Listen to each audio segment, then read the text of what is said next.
가족. 우리가 태어나 처음으로 만나는 울타리이자 평생을 함께하는 가장 소중한 인연입니다. 하지만 그 울타리가 언제나 따뜻하고 평화롭기만 한 것은 아닙니다. 때로는 가까운 사이일수록 작은 갈등이 큰 상처로 번지고 그것이 오랜 관계의 틈을 만들기도 하죠. 얼마 전 한 요양원에서 마음 아픈 이야기를 들었습니다. 76세의 어머니가 예쁘게 화장을 하고 손주들에게 줄 간식을 잔뜩 챙겨 아들의 집을 찾으셨습니다. 몇 번이나 거울을 보며 오늘은 우리 손주가 좋아하는 장난감도 샀으니 얼마나 좋아할까 하고 기대에 차 있었죠. 하지만 아들이 한 말은 참 냉정했습니다. 엄마, 이제 제발 오지 마세요. 저희 바쁩니다. 매주 오시는 거 부담스러워요. 그 순간 어머니의 얼굴이 굳어졌습니다. 집으로 돌아가는 길 내내 무거운 발걸음을 떼며 할머니는 이렇게 말씀하셨다고 합니다. 내가 언제부터 짐이 된 걸까? 이 이야기는 단순한 사례가 아닙니다. 통계에 따르면 노인학대의 86%가 자녀에 의해 발생한다고 합니다. 특히 많은 경우 부모가 자녀에게 지나치게 의존하려는 태도가 문제의 시작이 됩니다. 의도하지 않았던 사랑과 기대가 자녀에게는 압박과 부담으로 전해질 수 있는 것이죠. 서울시 노인복지관의 이영실 상담사는 이렇게 조언합니다. 부모가 자녀에게 과도하게 의존하면 관계는 오히려 멀어질 수 있습니다. 경제적인 의존, 과도한 정서적 기대가 갈등의 씨앗이 되는 경우가 많습니다. 그렇다면 우리는 어떻게 해야 자녀와 더 건강하고 행복한 관계를 유지할 수 있을까요? 오늘은 자녀와의 관계를 더욱 돈독히 하고 가족 간 사랑을 유지하기 위해 나이가 들수록 절대 하지 말아야 할 7가지 행동에 대해 이야기하려 합니다. 이제부터 하나씩 살펴보겠습니다. 1. 가족 행사에 대한 지나친 요구를 하지 마세요. 김영순 할머니는 매년 설날이 다가오면 아들에게 이런 부탁을 합니다. 이번 설에는 온 가족이 모여서 사진도 찍고 손주들 얼굴도 보고 싶구나. 아들은 처음에는 흔쾌히 응했지만 시간이 지나면서 부담스러운 듯 말수가 줄어들었습니다. 급기야 지난해에는 이런 대답을 했습니다. 엄마, 요즘 일이 너무 바빠서 이번 명절에는 그냥 쉬고 싶어요. 집에 오지 않으면 안 될까요? 김할머니는 속이 상했지만 아들이 바쁘다는 이유를 이해하려 했습니다. 그러나 속내는 복잡했습니다. 내가 이렇게 가족을 위해 노력하는데 자식들에게조차 외면받는 걸까? 가족 행사는 부모에게는 사랑을 나누는 시간일지 모르지만 자녀에게는 때때로 의무로 느껴질 수 있습니다. 특히 명절과 같은 가족 행사는 준비 과정부터 경제적인 부담, 시간적 제약까지 자녀 세대에게 스트레스를 줄 수 있습니다. 서울대학교 사회복지학과 김민영 교수는 이렇게 설명합니다.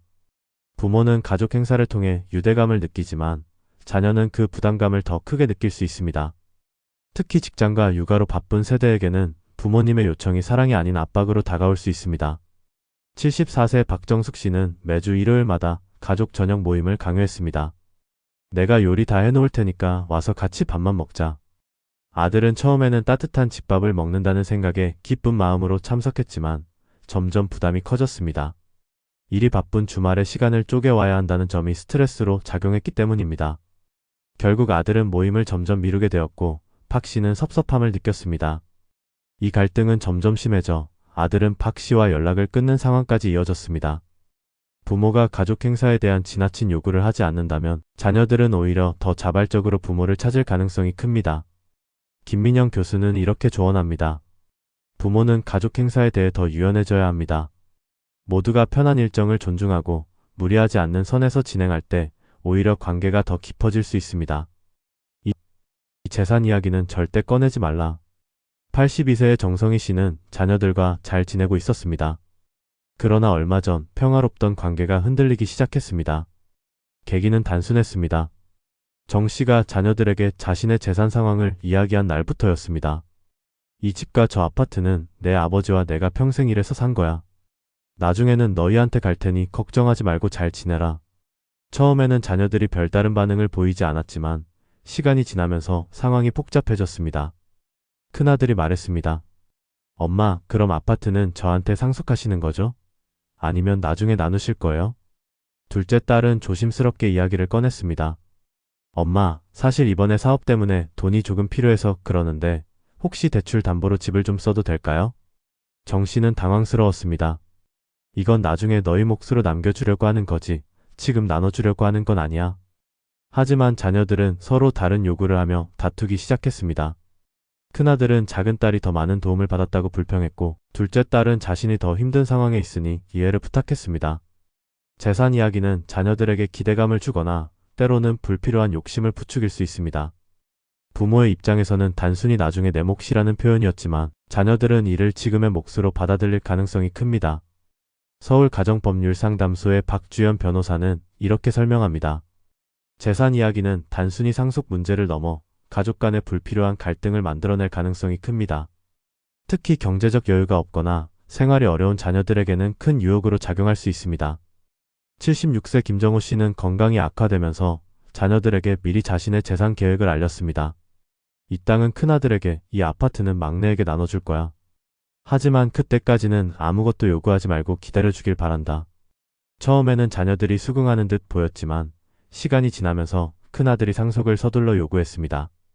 아버지, 솔직히 저도 나이가 많아서 돈이 필요한데 땅을 미리 넘겨주시면 안 되겠습니까? 막내 아들은 반대로 이렇게 항의했습니다. 형한테만 땅을 넘기면 저는 아파트라도 지금 넘겨주셔야 공평한 거 아닌가요? 결국 자녀 간 갈등이 깊어졌고 김 씨는 관계가 멀어지는 것을 지켜볼 수밖에 없었습니다. 전문가들은 말합니다. 재산 이야기는 꼭 필요할 때가 아니면 자녀들과 공유하지 않는 것이 최선입니다. 3. 몸이 아프다고 자주 말하지 마세요. 72세의 박철민 씨는 최근 들어 자녀들과의 관계가 멀어진 것을 느끼고 있었습니다. 얼마 전까지는 자녀들이 자주 연락을 해주고 명절이나 휴일이면 얼굴을 보러 찾아오곤 했습니다. 하지만 요즘은 연락도 뜸해지고 자녀들이 집에 오는 것도 드물어졌습니다. 박 씨는 자신이 자주 아픈 것을 이야기한 것이 원인일 거라고는 생각하지 못했습니다. 몸이 여기저기 아프니 자식들에게 얘기해야 걱정해주고 신경 써줄 거라 생각했어요. 그런데 그게 부담이었나요? 사실 자녀들은 그와의 통화에서 매번 같은 이야기를 들었습니다. 아빠, 요즘 건강은 어떠세요? 허리가 아프고 다리도 시리고 병원비가 정말 만만치가 않아. 아들은 처음에는 병원에 함께 가며 도움을 주려 했지만 반복되는 이야기에 점차 부담을 느꼈습니다. 아버지가 건강 걱정만 하시니 저도 대화를 할 때마다 마음이 무겁고 힘들어요. 왜 건강 이야기가 부담이 되는가? 부모가 자신의 건강 상태를 자주 이야기하면 자녀는 심리적으로 큰 부담을 느낄 수 있습니다. 심리적 압박감, 부모가 아프다는 이야기를 들으면 자녀는 미안함과 책임감을 느끼게 됩니다. 병원비나 간병비 지원 요청이 따를 수 있다는 우려가 생깁니다. 더불어 같은 이야기가 계속되면 대화가 의무적으로 느껴지고 자녀는 대화를 피하려 할 수 있습니다.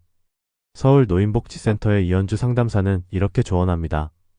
부모님이 건강 문제를 자녀와 지나치게 공유하면 자녀는 점차 관계를 피하게 됩니다. 건강 상태를 적절히 전달하되 지나친 의존은 자제해야 합니다. 69세 김순자 씨는 병원을 자주 다니며 자녀들에게 건강 상태를 꼼꼼히 공유했습니다. 너희가 내 상태를 알아야 나중에 준비할 수 있지 않겠니? 하지만 자녀들은 점차 방문을 꺼리게 되었습니다. 매번 방문할 때마다 어머니의 건강 이야기로 몇 시간을 듣다 보면 마음이 무겁고 대화가 즐겁지 않았기 때문입니다. 결국 김 씨와 자녀들 간의 연락은 점점 줄어들었고 관계도 멀어지기 시작했습니다. 건강 이야기를 줄이고 긍정적인 대화를 나누기를 노력해보세요. 건강 문제를 아예 숨길 필요는 없습니다. 하지만 반복적인 이야기 대신 필요한 순간에 간결하고 솔직하게 전달하는 것이 중요합니다. 더불어 필요한 순간에만 알리세요. 건강 상태가 심각하거나 치료가 필요한 경우에만 자녀와 상의하는 것이 좋답니다. 4. 자식의 인생에 간섭하지 마세요. 정민아 씨는 올해 35세입니다. 그녀는 얼마 전 부모님과 큰 다툼을 겪었습니다. 이유는 결혼 문제 때문이었습니다. 미나 씨는 몇 년 전부터 만남을 이어온 남자친구가 있었지만 부모님은 그를 탐탁지 않아 하셨습니다. 너희 둘이 맞는 것 같지가 않아. 안정적인 직업을 가진 사람을 찾아야지. 시집 가면 너만 고생할 거야. 처음에는 미나 씨도 부모님을 이해하려고 했습니다. 하지만 시간이 지나면서 부모님의 반대는 더욱 거세졌습니다. 남자친구와의 만남을 이어가자 결국 어머니는 울먹이며 이렇게 말했습니다. 엄마는 내 행복만을 위해 이러는 거야. 나중에 이 말을 듣고 나를 원망하지 마라. 미나 씨는 마음이 무거웠지만 남자친구와 결혼을 강행했습니다. 결혼식 날 부모님은 끝내 참석하지 않았고 이 일은 오랫동안 가족 간의 앙금으로 남았습니다. 왜 간섭이 자녀에게 상처를 줄까? 부모는 자녀의 행복을 바라는 마음으로 조언을 건넵니다. 하지만 자녀 입장에서는 그 조언이 강요나 통제로 느껴질 때가 많습니다. 자녀가 자신의 선택을 존중받지 못한다고 느끼는 순간 부모와 자녀 사이의 신뢰는 크게 흔들립니다. 서울심리상담센터의 이주연 상담사는 이렇게 말합니다. 부모의 지나친 간섭은 자녀에게 상처와 스트레스를 줄 수 있습니다. 자녀는 자신이 존중받지 못한다고 느끼며 결국 부모와 거리를 두려는 행동으로 이어지기도 합니다. 27세의 최지훈 씨는 취업 준비를 하고 있었습니다. 부모님은 매일같이 지훈 씨에게 조언을 건넸습니다.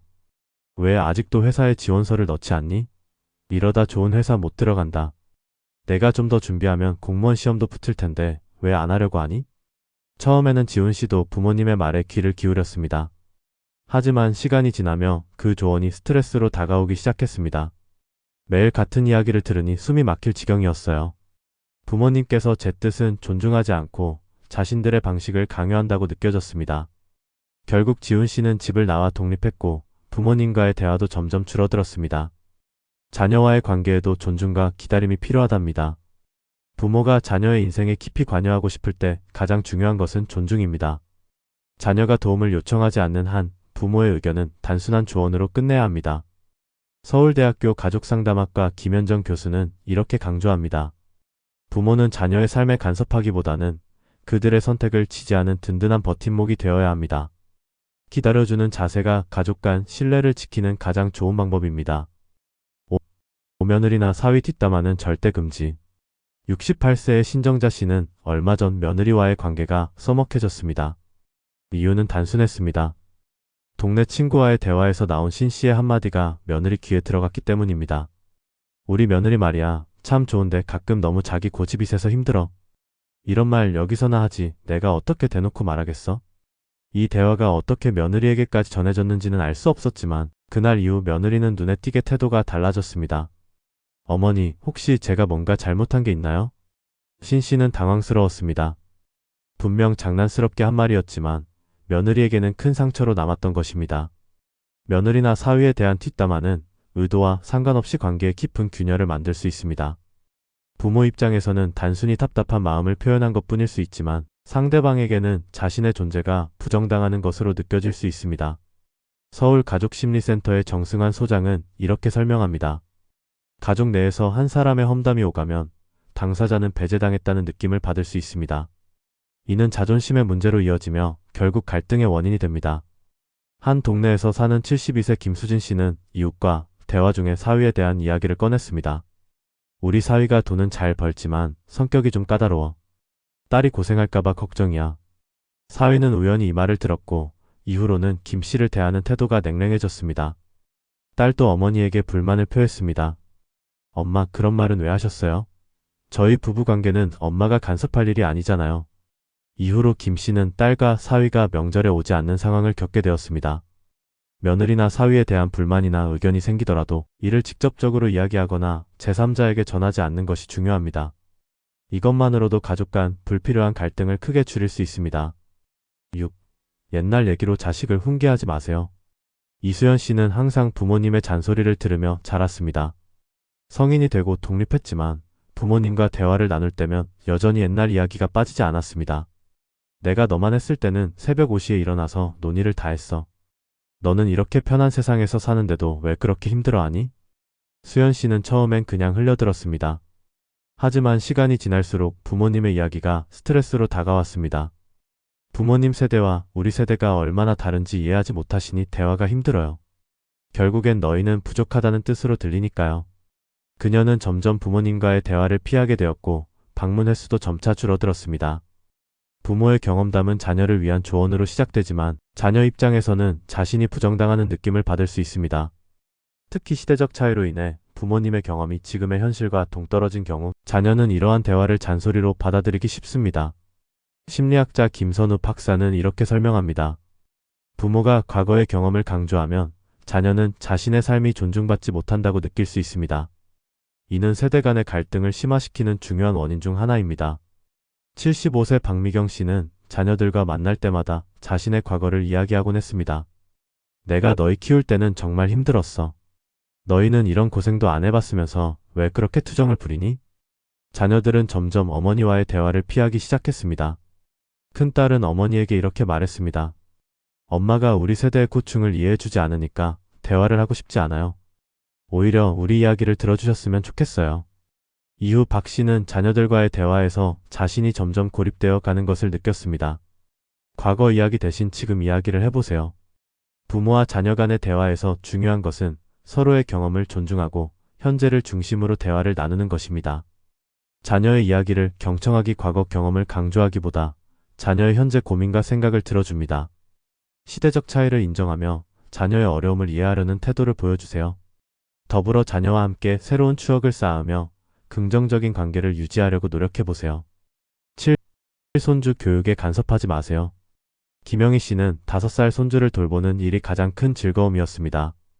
딸이 바쁜 직장 생활로 손주를 맡기면서 자연스럽게 손주와 많은 시간을 보내게 되었습니다. 그런데 최근 딸과의 관계가 어색해지기 시작했습니다. 엄마, 제가 우리 애한테 이렇게 하라고 가르쳤는데 왜 자꾸 반대로 하세요? 애가 뭘 안다고. 너도 어릴 때는 이렇게 키웠는데 잘 컸잖아. 김 씨는 딸이 잔소리를 하는 게 이해가 되지 않았습니다. 자신이 손주를 사랑하고 최선을 다해 돌보고 있는데 왜 이렇게 예민하게 구는지 모르겠다고 생각했습니다. 하지만 딸의 입장은 달랐습니다. 그녀는 아이를 키우는 부모로서 자신의 방식이 무시당한다고 느꼈습니다. 조부모의 교육 방식이 부모의 방식과 충돌할 때 갈등이 쉽게 발생합니다. 손주를 사랑하는 마음으로 한 행동이더라도 부모에게는 통제와 간섭으로 느껴질 수 있습니다. 자녀 세대는 자신들만의 방식으로 아이를 키우고 싶어 합니다. 더불어 조부모 세대의 교육 방식은 현대 육아 방식과 다를 수 있습니다. 이는 부모와 조부모 간 갈등을 유발하는 주요 원인입니다. 서울아동심리연구소의 박정현 소장은 이렇게 말합니다. 조부모가 손주의 양육에 지나치게 관여하면 부모는 자신이 주도권을 빼앗겼다고 느끼며 불편해질 수 있습니다. 이는 결국 부모와 조부모 모두에게 스트레스로 작용합니다. 70세 정은희 씨는 손주가 초등학교에 입학한 후에도 지속적으로 딸의 교육 방식을 지적했습니다. 아이가 왜 학원에 안 다니니? 요즘 애들은 다 학원 다닌다는데. 책도 많이 읽혀야지 게임만 하게 두면 나중에 큰일 나. 처음에는 딸도 어머니의 의견을 수긍하려 했습니다. 하지만 점차 어머니가 본인의 양육 방식을 간섭한다고 느끼게 되었고 결국 이렇게 말했습니다. 엄마, 제가 알아서 할게요. 이후 딸은 정 씨와의 만남을 피하게 되었고 정 씨는 손주를 만날 기회조차 줄어들었습니다. 자녀의 양육에 대한 주도권을 인정해주세요. 손주를 사랑하는 마음을 표현하고 싶다면 부모의 양육 방식을 최대한 존중하는 것이 중요합니다. 간섭 대신 지지하는 것을 선택해보세요. 아이를 키우는 부모의 방식을 인정하며 부모가 요청할 때만 조언을 제공합니다. 부모가 필요로 하는 부분에서만 도움을 주고 적극적인 간섭은 피하는 것이 좋아요. 가족은 삶의 가장 중요한 부분이지만 그만큼 복잡하고 섬세한 관계를 요구합니다. 부모와 자녀, 그리고 손주까지 이어지는 세대 간의 연결고리는 단단하지만 잘못된 태도로 인해 쉽게 균열이 생기기도 합니다. 오늘 이야기했던 7가지 행동은 모두 같은 결론으로 이어집니다. 적절한 거리 두기와 존중이 가족관계의 핵심이라는 점입니다. 70대의 정윤숙 씨는 최근 한 상담소를 방문해 이런 말을 했습니다. 왜 자식들과 점점 멀어지는 걸까요? 내가 뭘 그렇게 잘못했는지 모르겠어요. 하지만 상담을 통해 정 씨는 자신의 행동을 돌아보기 시작했습니다.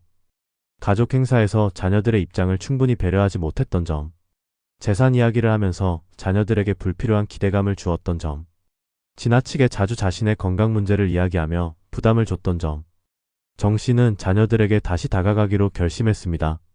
이제는 내가 먼저 물러서야 할 것 같아. 내 인생도 중요하지만 자식들의 인생을 존중해야 한다는 걸 깨달았어. 심리학에서는 가족관계의 건강함을 유지하려면 적당한 거리감이 필수적이라고 말합니다. 너무 가까이 다가가면 서로에게 숨막히는 압박이 될 수 있고 너무 멀어지면 관계는 쉽게 끊어질 수 있습니다. 적절한 거리란 다음을 의미합니다. 자녀가 독립적인 삶을 살도록 인정하고 지지하기. 부모로서 자립적인 모습을 보여주며 자녀에게 부담을 주지 않기. 조언보다 경청을, 비판보다 공감을 우선으로 하기. 가족은 서로를 돕고 사랑하기 위해 존재합니다. 그러나 그 과정에서 누군가가 부담을 느끼거나 상처를 받는다면 그 사랑은 왜곡될 수 있습니다. 지금이라도 작은 변화를 시작해보세요. 자녀에게 지나친 기대를 멈추고 그들의 삶을 존중하세요. 과거의 경험을 이야기하기보다 그들의 현재를 들어주세요.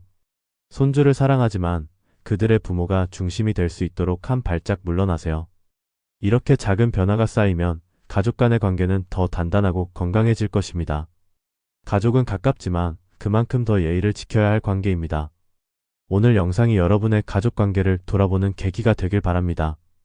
더 많은 이야기를 듣고 싶다면 좋아요와 구독, 알림 설정을 눌러주세요. 여러분의 이야기도 댓글로 남겨주시면 좋겠습니다. 감사합니다.